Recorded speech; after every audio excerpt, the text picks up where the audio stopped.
3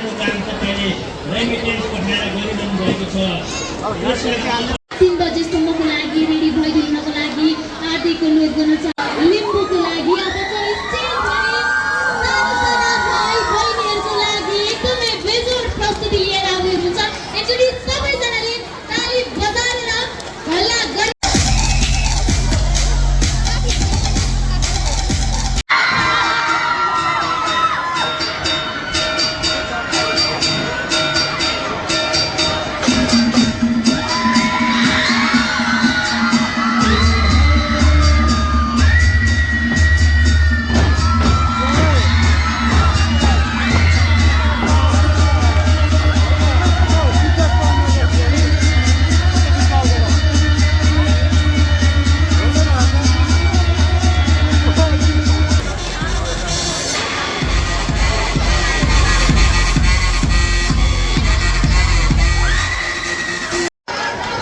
नेपाली परिकार मात्र होइन, नेपाली सेवकले विश्व बजारमा यतिखेर आफ्नो पहुँच र प्रभाव जमाउनु भएको छ।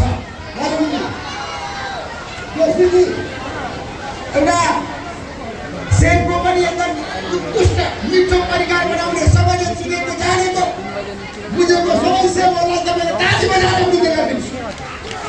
सबैले ताली बजाएर संसारले परिकारका सूत्रधारहरू मात्र होइन आएका छन् र म त नेपाली सेफहरूलाई स्यालुट गर्न चाहन्छु, अभिनन्दन गर्न।